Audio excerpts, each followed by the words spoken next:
Jaz sem se pa potrudil. Takole, No, daj. brez kameric. Madonna. Evo, zdaj pa smo pokriti.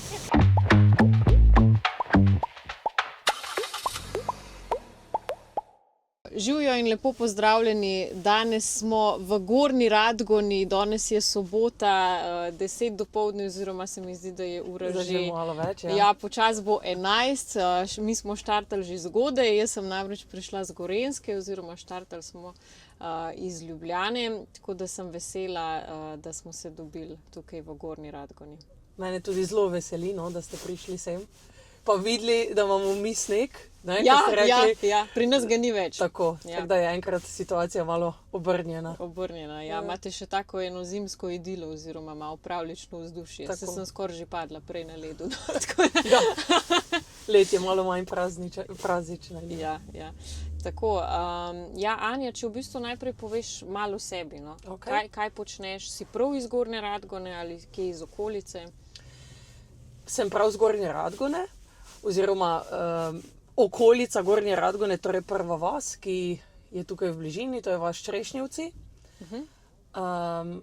Drugače pa sem že celo življenje v bistvu tukaj, tako da najprej sem živela v centru, zdaj pa sva se pač z možem preselila oziroma si naredila hišo v Črešnjevcih.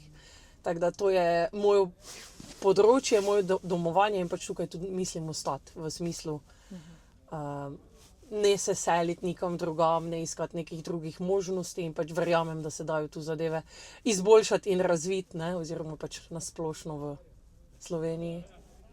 No, lepo. Kaj boš, s čim se pa ukvarjaš? Po poklicu sem klinična psihologinja. To pomeni, da delam v javnem zdravstvu. Delam z ljudmi, ki imajo težave v duševnem zdravju. Torej, moje poslanstvo je to, da delam v neposrednem stiku z njimi in pač poskušam ljudem, ki imajo duševne težave, pomagati. Ampak pač na neki točki pa se mi je začelo dogajati to, da sem videla, da je sistem tisti, ki nam ne omogoča, da mi ljudem pomagamo, če nas pač trenutno sistem v nekih določenih zadevah omejuje, oziroma se je pod trenutno vlado začelo dogajati, da v bistvu se stroka več ne posluša, se nas ne upošteva, se v bistvu vpeljuje reforme in zakonodajo, ki je po našem mnenju škodljiva, nevarna za paciente. In tu je pač prišlo do tega preskoka v moji želji, no, da grem z tistega neposrednega dela z ljudmi v politično udejstvovanje, ker se mi zdi, no, da se sistem mora spremeniti. In edina pot je očitno taka, da je to pot z strani vlade. No? Ker pravim, ko želimo strokovnjaki nekatere zadeve dopovedati ali pa tudi na koncu že kričati, da bi nas slišali, nas pač vlada trenutno ne sliši. Tako da, ne, zato se mi zdi, da je zdaj tista pot, da se sestavi neka vlada, ki bo pa prisluhnila zdravstvu, pa probala te zadeve spremeniti nazaj na bolje. No. No, teh zgrešenih politik na področju zdravstva se bova še dotaknili. Me pa zanima, ali se že dlje časa politično udejstvuješ, ali je prav Golobova vlada pripomogla k temu, da si rečeš, zdaj pa gremo v politiko. Prav Golobova vlada je k temu pripomogla. In to upam pač vsakemu povedati. Zaradi tega, ne, ko me sprašujejo, zakaj ravno zdaj. Pač zato, ker res ko se, ne vem, 2 leti boriš z mlini na veter, te pač pripeljajo do neke točke, da rečeš, mogoče pa je možnost nekaj spremeniti. Tako da predtem nisem razmišljala o tem, da bi kajkoli političnega poskušala. No, zanimivo, ker jaz si tudi nikdar v življenju nisem mislila, da se bom znašla tukaj, ne, v politiki, ampak v bistvu ravno Robert Golob me je nekako spodbudil k temu. Ne. Tako da mogoče po eni strani se lahko tudi zahvalimo njemu, da nam je malo odprl oči, nas spremenil v aktivne državljane, da nam je pokazal, kaj je prav in kaj je narobe. Ne. Ja, zdaj pa, ker smo že govorili o zdravstvu, tudi delaš v zdravstvu. Tako. Zdaj, nedolgo nazaj je bil sprejet ta zakon o psihoterapiji, ne, Tako. ki je, jaz moram reči, da nisem podrobno tega spremljala, vem pa, da je dvignil zelo veliko prahu. Zdaj, Tako. kaj je bilo s tem sprejeto? pač zakon o psihoterapiji, ki je bil sprejet brez soglasja stroke. Pomeni celotna stroka, v katero spadamo vsi zdravstveni delavci, ki psihoterapijo opravljamo, v kombinaciji z vsemi ostalimi zdravniki specialisti.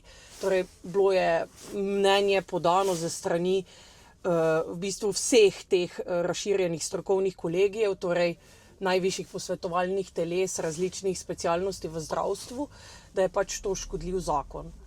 In zakon je škodljiv za paciente, zaradi tega, ker v bistvu bo Slovenija prva v Evropski uniji, ki bo imela tako nizke standarde za vstop, jaz bom rekla, strokovnjakov v zdravstvu, ki bi psihoterapijo izvajali, ampak za to niso usposobljeni. Ker v bistvu se predvideva, da lahko psihoterapijo v zdravstvu izvajajo tisti, ki nimajo niti dneva kliničnih izkušenj. Torej, klinične izkušnje so izkušnje direktnega dela s pacientom. Ja. In v bistvu psihoterapija na napotnico v zdravstvu že je dosegljiva. Tako da vse te stvari, ko je v bistvu ministrica in državni sekretar, ko so govorili, da pač psihoterapija trenutno se ne izvaja, to so v bistvu čiste laži. No? Torej, psihoterapija je dosegljiva in mi smo, ne vem, psihiatri, pedopsihiatri ali pa klinični psihologi, tisti, ki ne delamo psihoterapije v takem obsegu, kot bi želeli, ampak je pač problem financiranja. Ne? Če torej zavarovalnica omeji finance, pomeni, da se pač neki nabor storitev porabi, nad tem tega več ne gre izvajati. Ja? In tudi, če bi zdaj torej vsi drugi psihoterapeuti prišli v sistem, ne pomeni to, da se čakalne vrste krajšajo, ne pomeni, da je dostop do psihoterapije lažji, zato ker v bistvu se bo denar, ki je na voljo, razporedil, to pomeni, da bo storitev še manj. Ne? Zakaj še manj? Zaradi tega, ker se ravno zaradi pomanjkanja kliničnih izkušenj pa pač nekako mi razumemo, no, da nekako dvomimo v njihove kompetence.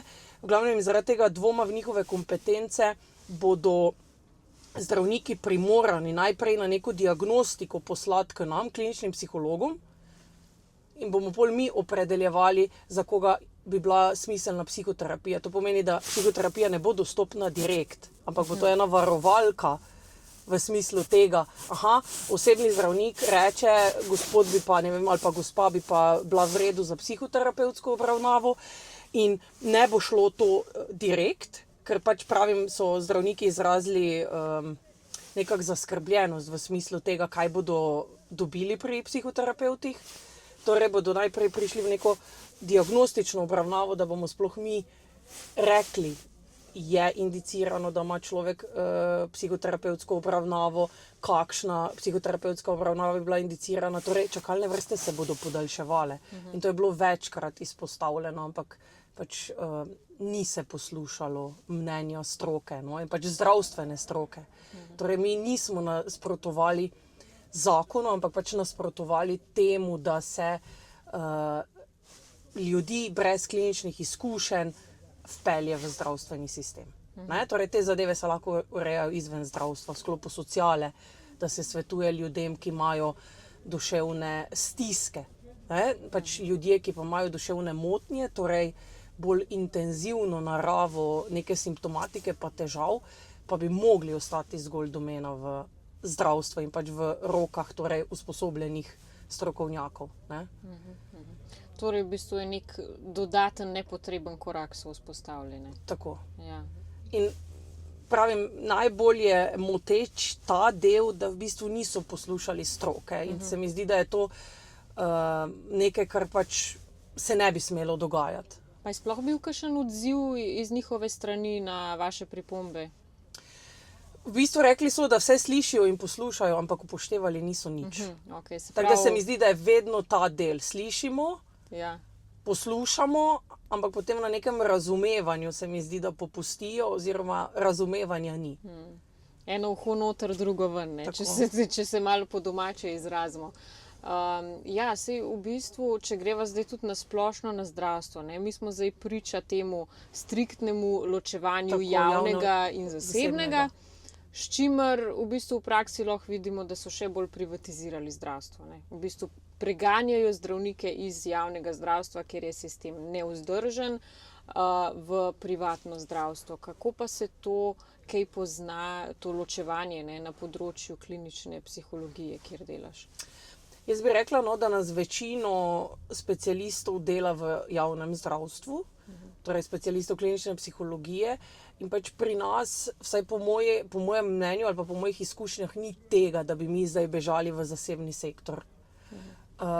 Kar se pa tiče zdravniškega dela, pa se mi zdi, da je pač upravičeno, da se to dogaja, zato ker pač pod nekimi obtožbami, da so dvoživke, pa privilegiranci in pač vse te zadeve, ki se jim pripisujejo, pa v bistvu ob celem razpadu nekega zdravstvenega sistema, ki se ukvarja z birokracijo, je pač nekako pričakovano, no, da zdravniki odhajajo. Ja, na področju celotnega zdravstva. In kako pa v bistvu, kakšen je občutek, ko v bistvu sam predsednik vlade vodi neko vojno proti tebi, proti tvojemu poklicu? Kako se v bistvu počutite? No? Jaz bi rekla, da smo veliki nabor čustev čutili, ali pa govorili bomo o sebi. No? Pač od tega, da si jezen, od tega, da si žalosten, razočaran, razvrednoten, to se mi zdi zelo pomembna zadeva, do tega, da prideš do neke stopnje, ko se ti zdi, da si totalno nemočen. Ne? Ampak pol je možnost, da se vdaš, pa rečeš, tako sem tudi sama na neki točki rekla, v smislu, nima veze, delala bom tako, kot vem, da znam, se trudila, da bom strokovna, se izpopolnjevala, delala za dobro pacientov, ki pač pridejo k meni v obravnavo. In pol spet ta del, ko vidiš, kak sistem funkcionira, ne more biti neko zadnje stanje, v smislu, ok, delala bom v redu in se delala, da sem v nekem mehurčku, sistem pa je ok, ker ni. Tako da z tistega mojega občutka vdam se v usodo, naj bo kaj bo, se me pol nekako spet ta aktivni del vzbudil v smislu, da pa se mora nekaj spremeniti. In pač pravim, zato je edina možnost, se mi zdi, spreminjati sistem z tega vidika, da se probaš vključiti na tisti položaj, ki lahko ima moč spreminjati sistem, ne, z upoštevanjem stroke, ker vseeno mislim, da zdravstvo je v prvi meri, mislim, vsi, ki delamo v zdravstvu, v javnem zdravstvu delamo za dobrobit pacienta. In z vsemi temi novelami, pa z novimi zakoni, v bistvu so pacienti na slabšem. In v času te vlade imamo vpogled v to, ne, da čakalne vrste niso krajše, da se daljšajo, da kljub njihovim reformam v bistvu se ljudi, ki jih je Slovenija izobraževala, in pač verjamem, da imamo vrhunski kader, ne, se ljudi v bistvu dobesedno naganja v tujino. In mi imamo tu bližnjih kar nekaj bolnišnic in pač ostati tukaj v Sloveniji, ne vem, v nekih teh regijskih bolnišnicah ali pa iti v Avstrijo, pa biti spoštovan zdravnik, je odločitev, ki pač pol temu sledi logična, ne? Da boš zbral tisto, kar je bolj ugodno okolje, ne? Pa kjer nisi državni sovražnik številka ena. Tako. Pa opazite v bistvu v času tega mandata veliko odhajanj zdravnikov v Avstrijo? Jaz bi rekla, da ja, ker se mi zdi, da so predvsem ti mladi kolegi taki, no, da so bolj si upajo teh korakov. Torej, ne, dam, ne vem, odpoved, grem v tujino ali pa takoj že, ne vem, študirati v tujino, specializacija v tujini, vse te zadeve. Tako da moja izkušnja je, da ja, da so to lažje odločitve, pač mladim, predvsem mladim zdravnikom, ker ne, na njih pade večje breme vsega. Ja. Pa vidijo, da se ne splača, ne. Biti doma, pa bo še potem glavni krivec za vse, ne. Pa tudi, ne, ta del, v bistvu, mi se učimo od ljudi, ki so naši mentori in imajo veliko izkušenj. Pač tako bi to naj bilo. In če vsi tvoji mentori, tako kot imamo zdaj, ne, te primere odhodov kirurgov iz UKC Ljubljana, če mentori odhajajo, od koga se bo mlad kader učil? Ja, to je res, ja. In pač meni se to zdi najbolj problematičen del, ne, ker se mi, v bistvu, zdi se mi, da Robert Golob pravi, pa naj grejo, saj v nekem smislu, kot da jih ne rabimo, tako kot je za podjetnike včasih komentiral, ampak v bistvu se ne zaveda tega, da če mi res ne bomo imeli nekih ljudi, ki so pred penzijo in so polni nekih izkušenj in vsega, da bi prenašali to na mlad kader, pol je to pač neka luknja, ki se je ne da na hiter način nekako nadomestiti. No.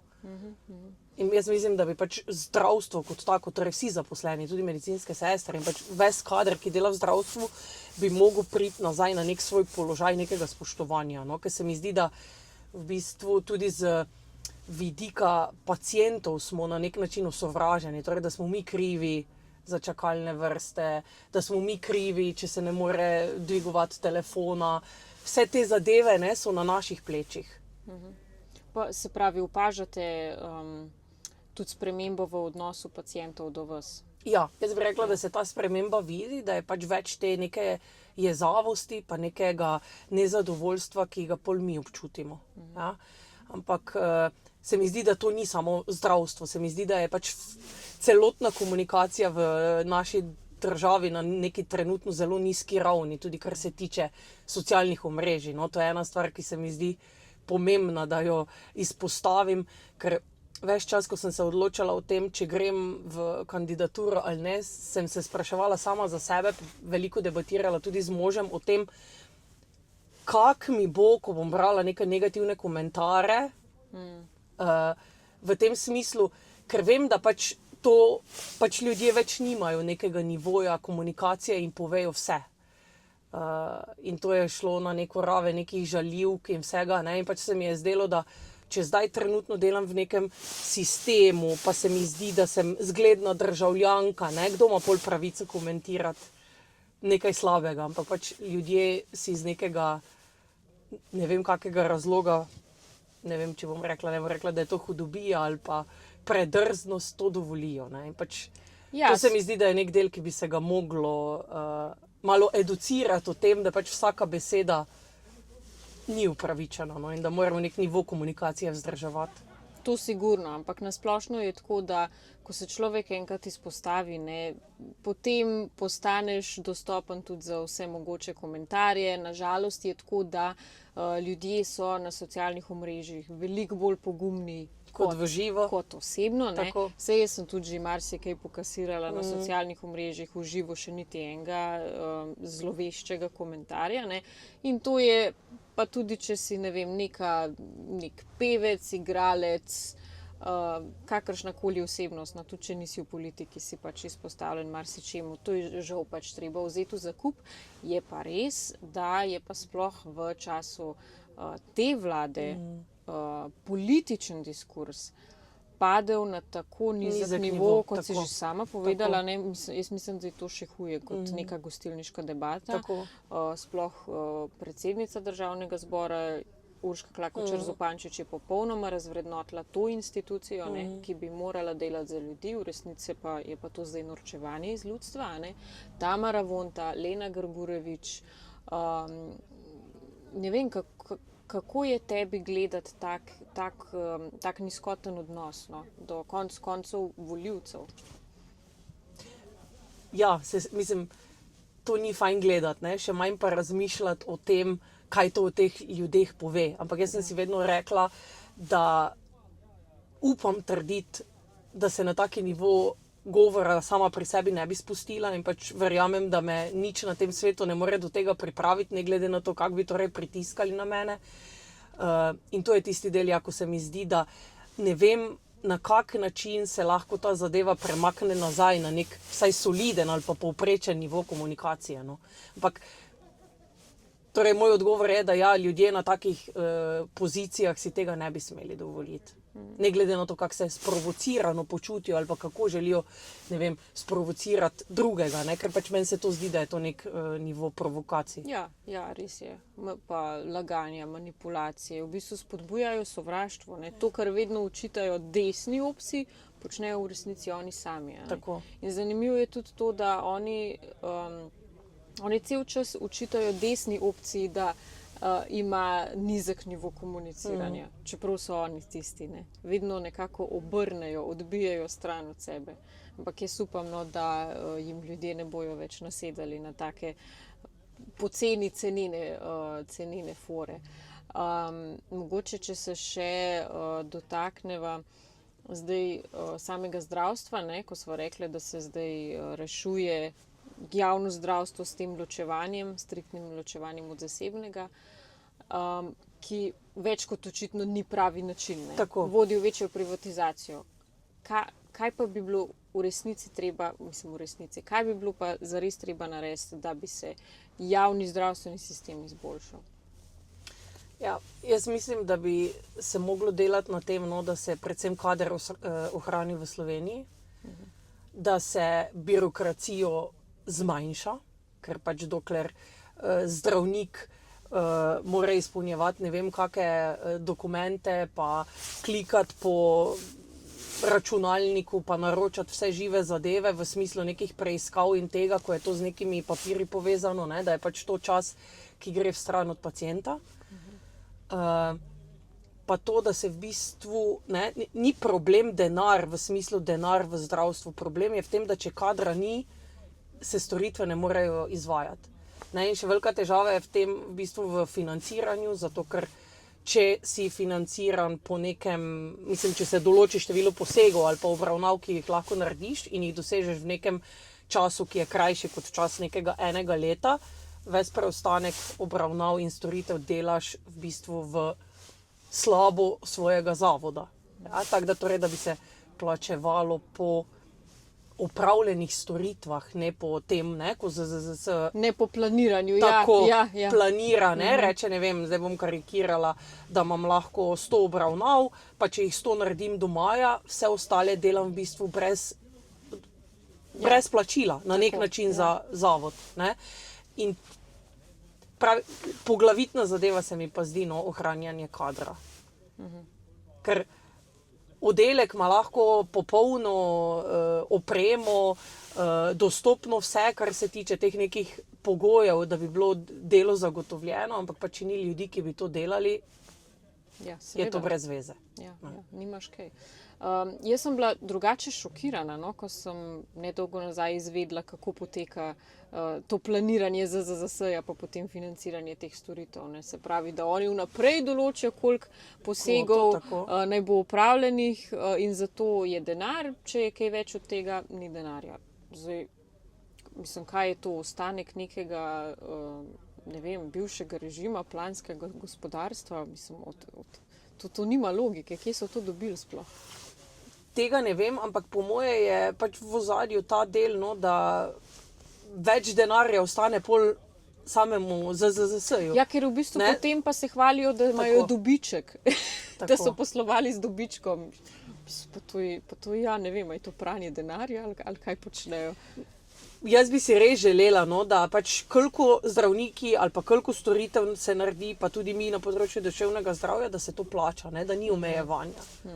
Ker pol ne bo potreb potem, da ljudje hodijo v zasebno, pol ne bo potreb, da si paciente naročajo v svoje ambulante, ne, izven javnega zdravstva. Tako da te zadeve so v bistvu rešljive, po moje, na enostaven način, čeprav mislim, da so to že vsi poskušali, pa obljubljajo, da bojo spremembe, no, ampak se mi zdi, da je za prihodnji mandat vlade zdravstvo bi mogla biti ena prioriteta, ker si vsi želimo dostopa do kvalitetne obravnave. Tudi jaz si ne želim, ne vem, ko bi imela kakšne zdravstvene težave, da zdaj pač pride v neko ustanovo, ko bi dvomila v ustreznost tega, kako me bodo obravnavali, ker pač kader ne bo tak, ki bi si ga želela. Ne. Ja, res je. Pač jaz zaupam v naše fakultete, zaupam v to, da so naše specializacije kvalitetne in da so naši zdravniki in naše medicinske sestre in tudi, kar se tiče nas, psihologov, psihiatrov, pedopsihiatrov, da smo usposobljeni tak, da je to kvalitetna in strokovna obravnava in pač to, da se nas podi v druge države in v zasebne sfere, je v bistvu, jaz bi rekla temu, strel v koleno, ker sami sebi delamo škodo. Ja, s tem se sesuvajo vsi državni podsistemi. Tako. Anja, najlepša hvala za ta pogovor. Srečno seveda na tvoji poti. Danes imamo še nekaj postojank, tako da dan je še pester, ampak jaz želim vso srečo v naslednjih mesecih, ki bodo odločilni. Tako.